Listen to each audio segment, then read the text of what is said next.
कोई ख्वाजा गरीब नवाज की छठी आती है, जब ख्वाजा के मानने वाले कोई हिंदुस्तान के किसी कोने से जा रहा है, जब कोई आशिक़े रसूल जाता है, पानी ने कहा मैं पानी हूँ, हुक्म ख्वाजा था मैं आ गया। अब आ गई छठी गरीब नवाज की, आशिक़े रसूल मचल के जा रहे हैं। कोई कुठिया की सरजमीन से जा रहा है, कोई सिसवारी की सरजमीन से जा रहा है। मुल्ला जी ने कहा, किसी नदवा वालों ने कहा, वहां पे नदवा वालों ने तोहमत लगाई, नदवा वालों ने रोकना चाहा, कभी नदवा वालों ने रोकना चाहा, कभी नजद वालों ने रोकना चाहा, कभी सहारनपुर वालों ने रोकना चाहा, कभी भोपाल वालों ने रोकना चाहा, कभी सहारनपुर वालों ने रोकना चाहा, मगर ये दीवाना जब ख्वाजा की छठी आई तो इस अंदाज में जा रहा है, इस अंदाज में जा रहा है, इस अंदाज में जा रहा है। जाने का अंदाज ये है, गरीब नवाज की बारगाह में जाने का अंदाज ये है। शायर कहता है, इरादे लाख बनते हैं बनकर टूट जाते हैं, इरादे लाख बनते हैं बनकर टूट जाते हैं। अजमेर वही जाते हैं जिन्हें ख्वाजा बुलाते हैं, अजमेर वही जाते हैं जिन्हें ख्वाजा बुलाते हैं। अब ख्वाजा हिंद है वो दरबार आला तेरा, ख्वाजा हिंद है वो दरबार आला तेरा, कभी महरूम नहीं मांगने वाला। है कोई ख्वाजा का जवाब? जब जवाब है ही नहीं तो लाओगे कहां से? जब ख्वाजा का जवाब नहीं है, अच्छा ये बताओ, ख्वाजा हमें अता कर रहे हैं, हम ले रहे हैं, वो देने वाले हम खा रहे हैं, वो बांटने वाले। अच्छा ये बताइए, 800 बरस से ख्वाजा बांट रहे हैं, अब कितना बटा कितना बचा ये कोई बता सकता है? ये मैं तो क्या, जो हिंदुस्तान की सबसे खुफिया एजेंसी CBI वो भी नहीं बता सकता, वो भी नहीं बता सकता।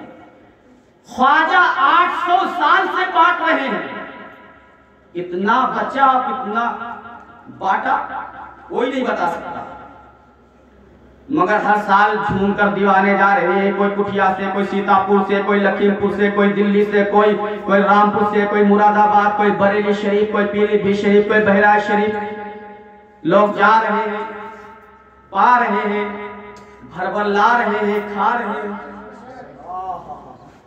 जाए घर भर लाए भर भर, अब इसी को उल्टा कर दो, लाए भर भर तो खाए घर भर। ख्वाजा 800 बरस से दे रहे हैं, कितना बचा कितना बटा ये कोई नहीं बता सकता। जब मेरे ख्वाजा के देने का आलम ये कि कोई अंदाजा नहीं लगा सकता, तो उस नबी की अता का आलम क्या होगा जिसको मेरे नबी ने अता किया है। जब ख्वाजा के बांटने का आलम ये है, तो मेरे नबी के बांटने का आलम का अंदाज क्या होगा। जब उनके गला भर देते हैं, शान जमाना की झोली, महताज का ये आलम है, मुख्तार का आलम। कोई मजमे से नारा लगाए गरीब नवाज के नाम पर, अरे तकबीर, अरे रिसालत, अरे रिसालत, उलमा अहले सुन्नत, ईद मिलादुन नबी, अरे तकबीर। दिल लग रहा है आप लोगों का? उम्मते रसूल इस कदर लाजवाब, इस कदर बेमिसाल कि जब ख्वाजा का जवाब नहीं है तो बगदाद के गौसे आजम का जवाब कहां से लाओगे? दिल लगाओ मुसलमान। हज़रत मुस्तकीम साहब, जब ख्वाजा का जवाब नहीं है तो गौसे आजम का जवाब कहां से लाओगे? आज तक मेडिकल साइंस वालों ने ऐसी टैबलेट, ऐसा कैप्सूल, ऐसी लिक्विड, ऐसा इंजेक्शन नहीं बनाया कि झूठे को खिला दिया जाए सच्चा हो जाए। ऐसा कैप्सूल चाहे पिंड मिडल शोसिया हो, मेडिकल साइंस वालों ने आज तक ऐसी कोई टेबलेट नहीं आएगी कि झूठे को खिला दिया जाए, कैरेक्टर लेस को खिला दिया जाए तो साहिबी किरदार हो जाए। एक यही नहीं, पूरे आलम इस्लाम में ऐसी टेबलेट नहीं बनी। अच्छा बना टेबलेट अगर बन गई होती कि झूठे को खिला दिया जाए सच्चा हो जाए, मिसाल के तौर पर अगर बन जाती तो सबसे पहले जिन्होंने बड़ा बड़ा घोटाला किया, गोली मुंह में डालो, टेबलेट मुंह में डालो, सच बाहर, कहा था 15-15 आएगा, भर भर खाएगा, 15-15 आएगा, खूब खाएगा, मगर 15 क्या 5 का भी नामो निशान नहीं। अगर मेडिकल साइंस वालों ने ऐसी टेबलेट बना ली तो सबसे पहले उनको खिलाया जाएगा जो सबसे बड़ा घोटाला करता है, क्योंकि टेबलेट लाओ मुंह में डालो सच बाहर, कितना काला धन है। मगर आज तक ऐसी टेबलेट, ऐसा इंजेक्शन, ऐसी लिक्विड, ऐसा कैप्सूल नहीं बना। जब बना नहीं तो घोटाले पे घोटाला, जब बना नहीं तो घोटाले पे घोटाला। अब आप थोड़ा रिलैक्स हो जाओ, मुस्कुरा कर बोलो सुभान अल्लाह। गौसे आजम की बारगाह में एक चोर आया, हुआ क्या, वली बनकर जा रहा है, सुभान अल्लाह। चोर आया था चोरी करने के लिए, क्या चोरी करने के लिए चोर आया था, चोरी करने के लिए, मगर जा रहा है वली बनकर जा रहा है, कुतुब बनकर जा रहा है, वली बनकर। पूछने वाले ने कहा हजरत चोर चोरी करने के लिए आया था, वली कैसे बन गया, कुतुब कैसे बन गया, अब्दाल कैसे बन गया? तो मैंने कहा सुन नादान, चोर अगर किसान के घर जाएगा तो गेहूं चावल गल्ला लेकर आएगा, चोर अगर सुनार के यहाँ जाएगा सोना चांदी लेकर आएगा, अगर लोहार के यहाँ जाएगा तो लोहा लेकर आएगा। अम्मा सुन, चोर देख गया कहां था, चोर किसकी बारगाह में गया है, देख किसकी बारगाह में गया है, वलियों की ताजदार की बारगाह में चोर गया था, इसलिए वली बनाकर भेजा जा रहा है, कुतुब बनाकर भेजा जा रहा है, अब्दाल बनाकर भेजा जा रहा है। निगाहें वली में वो तासीर देखी, बदलती हजारों की तकदीर। जब ख्वाजा का जवाब नहीं है तो गौसे आजम का जवाब कहां से लाए? जब गौसे आजम का जवाब नहीं है तो इमाम हुसैन का जवाब कहां से लाए? उम्मते रसूल इस कदर लाजवाब, इस कदर बेमिसाल, इस कदर लाजवाब कि जब ख्वाजा का कोई जवाब नहीं है, गौसे आजम का कोई जवाब नहीं है, तो हुसैन का जवाब कहां से लाओगे? अब थोड़ा अपने ज़हन को करीब नहीं। कुरान के हाफिज, कुरान के पढ़ने वाले, आज ऐसे कुछ हाफिज पाए जाते हैं जिनकी आंखें नहीं है, नाबीना है, मगर कुरान पढ़ रहे हैं, कुरान की तिलावत कर रहे हैं। एक हाथ नहीं है, कुरान की तिलावत कर रहे हैं, एक बाजू नहीं है, एक पैर नहीं है, मगर कुरान की तिलावत कर रहे हैं। ऐसे हाफिज, ऐसे कुरान के कारी, तालिए कुरान आज से 500 साल पीछे पलट जाए तब भी मिला करते थे, आज भी मिलते हैं, इंशाअल्लाह आगे भी मिलेंगे। मिलते रहेंगे नहीं? कि बाजू नहीं है, शोल्डर नहीं है, पैर नहीं है, आंखें नहीं है, मगर कुरान की तिलावत कर रहे हैं, कुरान पढ़ रहे हैं, कुरान पढ़ रहे हैं, कुरान की तिलावत कर रहे हैं। मेरा दावा है कि ऐसे हाफिज 500 साल पीछे पलट जाइए तब भी मिला करते थे। किसी ना किसी एरिया में एक दो हुआ करते थे, होते कि नहीं होते? आज भी है, कल भी मिलेंगे। हम कुरान पढ़ते हैं, मस्जिदों में कुरान पढ़ते हैं, मेहराबों में कुरान पढ़ते हैं, कोई घर में कुरान पढ़ता है, कोई दीवार में कुरान, दीवार के साए में कुरान पढ़ता है, कोई शजर में, कोई हजर में, कोई सफर में कुरान पढ़ता है। मां कुर्बान जाओ हुसैन की अजमत पर, तारीख के अंदर ऐसा कुरान का हाफिज, ऐसा कारी कुरान, ऐसा ताली कुरान, मैं डंके की चोट पर कहता हूँ, न कल था, न आज है, न सुबह कयामत तक होगा, जिसकी गर्दन तन से जुदा हो। मेरा हुसैन कुरान की तिलावत कर रहा है, हुसैन कुरान की तिलावत कर रहे हैं। सर तन से जुदा, नेज़े पे सर है, मगर कुरान की तिलावत हो रही है, ज़बान से कुरान की आयत पढ़ी जा रही है।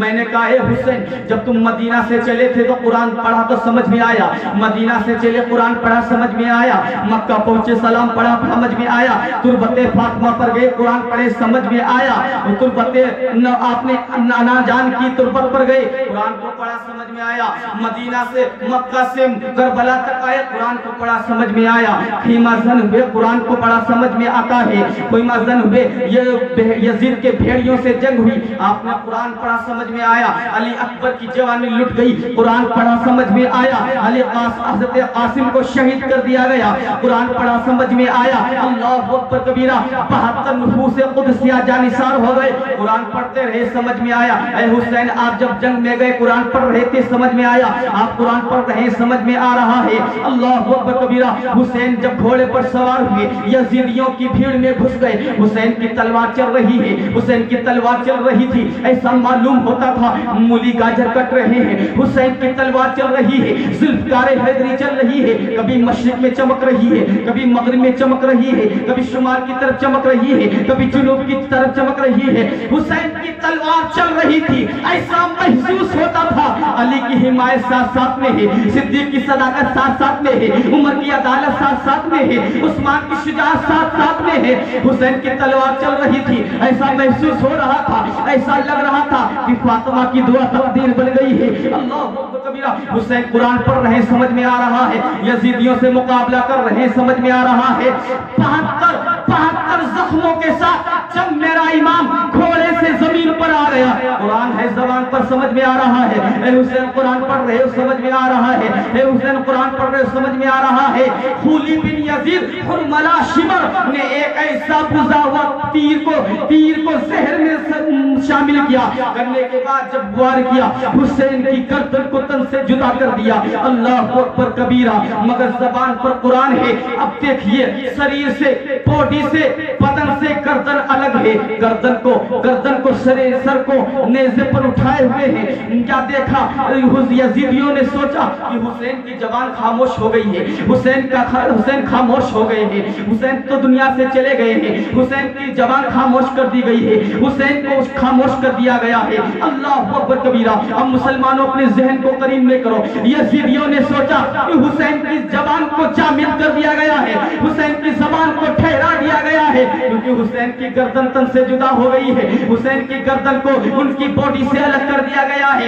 यजीद ये समझ रहे थे कि हुसैन की जबान खामोश है, मगर सर नेज़े के ऊपर भी कुरान की तिलावत कर रहा था, कुरान की आयतों को पढ़ रहा था। हुसैन ने ये पैगाम दे दिया कि मेरा जिस्म से मेरा सर तो जुदा हुआ है, मगर हुसैन कुरान से जुदा हुआ है, ना कुरान हुसैन से जुदा हुआ। उम्मते रसूल इस कदर लाजवाब, इस कदर बेमिसाल कि जब ख्वाजा का जवाब नहीं मिले तो गौसे आजम का जवाब कहां से लाओगे? बोलो सुभान अल्लाह। जब गौसे आजम बगदादी दूल्हा का जवाब नहीं है तो मेरे हुसैन का जवाब कहां से लाओगे? जब हुसैन का जवाब नहीं है तो हुसैन के अब्बा अली का जवाब कहां से? बोलो सुभान अल्लाह। हज़रत अली के नाम पर बोलिए सुभान अल्लाह। अब थोड़ा हाथ उठा लीजिए ताकि बेदारी आ जाए। बोलिए या अली, या अली।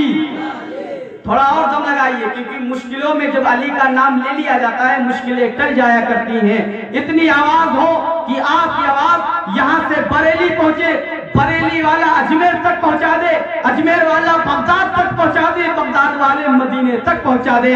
बोलिए या अली, या अली। जब हुसैन का जवाब नहीं है तो अली का जवाब कहां से लाओगे?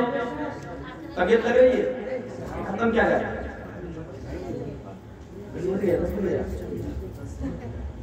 क्योंकि मेरी तकरीर घड़ी देखकर नहीं होती है, चेहरे देखकर होती है। चेहरे जब मुस्कुराते रहते हैं तकरीर होती रहती है।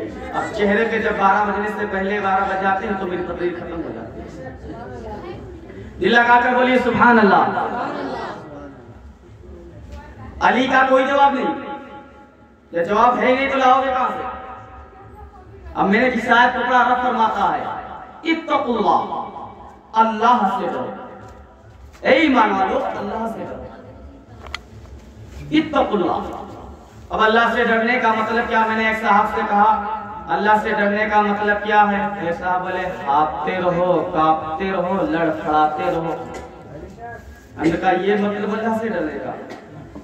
अल्लाह से डरने का मतलब ये नहीं है। अल्लाह से डरने का मतलब ये है अवामिर को बजा लाओ और नवामिर से बच जाओ। यानी जिन चीजों के लिए हुक्म हुआ, जिन चीजों से कहा गया बाज आ जाओ, तो उन चीजों से बाज आ जाओ। जिस चीजों को करने का हुक्म दिया गया उन चीजों को बजा लाओ। इसी को अल्लाह का डर कहते हैं, इसी से अल्लाह का डर कहते हैं। अल्लाह से डरने का मतलब ये, अल्लाह से डरने का मतलब अवामिर को बजाओ और उस चीज से बचाओ जिससे हमारे आका ने मना किया है। अब बचना की चीज से, शराब से बचना है, जुए से बचना है, गुनाहों से बचना है, जिना से बचना है। जब इन सब चीजों से हम डरेंगे, जब इन सब चीजों को बचेंगे इन सब चीजों से, तब हम सही मानों से अल्लाह से डरेंगे। जब हम अल्लाह से डरेंगे तो जिस चीज का हुक्म हुआ उस काम को अपनाएंगे। हुक्म हुआ है नमाज पढ़ो, रोजा रखो, हज करो, ज़कात दो, सदक़े खैरात करो। अल्लाह से डरे, मुत्तकी हो गए, नमाज पढ़ना शुरू कर दिया, रोजा रखना शुरू कर दिया। अब हुक्म होता है वो कूनू मास्सादिकीन, सच्चों के साथ में। अब यहाँ पे जहन में, माइंड में सवाल पैदा होता है, क्योंकि अब मुत्तकी भी है बंदा, नमाजी भी है, हाजी भी है, रोजेदार है, नमाज का पाबंद है। मैंने कहा मौला अब तो ये नमाजी हो गया है, अब तो मुत्तकी परहेजगार, तो अब इन्हें सच्चों के साथ में रहने की क्या जरूरत, क्या जरूरत? तो जवाब आता है कि माल आ गया है, बचाने की जरूरत है। माल आ गया है, अब बचाने की जरूरत है। इसलिए क्योंकि ईमान के लुटेरे हर जगह घूम रहे हैं। माल आ गया, अब उसको बचाने की जरूरत है। तो बचाया कैसे जाए? रब ने फरमाया वो कूनू मासादिकीन, सच्चों के साथ में हो जाओ। अब सच्चे कौन है? सच्चे कौन है? अब माल को बचाया कैसे जाएगा? अच्छा जब माल होगा तभी तो बचाया जाएगा, जब है ही नहीं तो बचाया जाएगा। एक साहब है पीएनबी बैंक में, पंजाब नेशनल बैंक में, कहा साहब हमारा खाता खोल दीजिए, हमारा खाता खोल दीजिए। कहा पैसे जमा कीजिए। कहा साहब पैसे नहीं निकल लाऊंगा, खाता खोल दीजिए। कहा जब पैसे लाएंगे तभी खाता खोलिएगा। दिल लगाओ, दिल लगाओ, जहन को करीब ले लो। गया, लोगों का माल हड़पा, लोगों को सताया, जुल्म और सितम किया, बेवाओं को पैसा, लोगों का पैसा खा खा करके इकट्ठा कर लिया। अब पीएनबी भी नहीं, स्टेट बैंक में भी नहीं, ना एचडीएफसी में, अब स्विस बैंक में उसका खाता खुल गया। इसलिए कि माल आ गया है, माल आ गया है, बचाने की जरूरत है। इसको यूं समझो, इंसान नमाजी हो गया, रोजेदार हो गया, मुत्तकी हो गया, परहेजगार हो गया, बचाने की जरूरत है। रब ने फरमाया सच्चों के साथ में हो जाओ। अब सच्चा कौन है? एक टावर परवरदिगार आलम ने मदीना शरीफ में लगा दिया, उसके ट्रांसफार्मर बगदाद में मौजूद है, उसका ट्रांसफार्मर अजमेर शरीफ में मौजूद है, उसका ट्रांसफार्मर कलियर में मौजूद है, उसका ट्रांसफार्मर बहराइच में मौजूद है। रब फरमाता है वकुलू मासादिकीन, सच्चों के साथ में हो जाओ। जब तुम्हारे पास अमाल आ गया है, रोजा तुम्हारे पास है, हज तुम्हारे पास में है, ज़कात तुम्हारे पास में है, मुत्तकी तुम हो गए हो, तो अल्लाह वालों की सोहबत इख्तियार कर लो। जब तुम गौसे आजम का दामन थाम लोगे तो गौसे आजम का दामन थामने के बाद गौसे आजम हमें मदीने तक पहुंचा देंगे। जब मदीने वाले तक हमें गौसे आजम पहुंचा देंगे तो मदीने वाला हमें खुदा तक पहुंचा देंगे। मेरी तकरीर पूरी इसी आयत पर हुई है, तो तकरीर मैंने काट काट के की है, मुख्तसर में की है, और पूरी इसलिए नहीं की क्योंकि सर्दियों का मौसम है और आपको भी सोना है, हमको भी जाना है। इसलिए कभी जब मौसम जब नॉर्मल मीडियम होगा तब इंशाल्लाह 2-2.5 घंटे का खिताब करेंगे, क्योंकि आपके चेहरे बता रहे हैं कि आपको नींद लग रही है। अब तकरीर आप सुन नहीं रही, तकरीर खा रही है, ऊपर जा रही है। तो मैंने जिस आयत को पढ़ा, रब फरमाता है, ए ईमान वालों, ए ईमान वालों,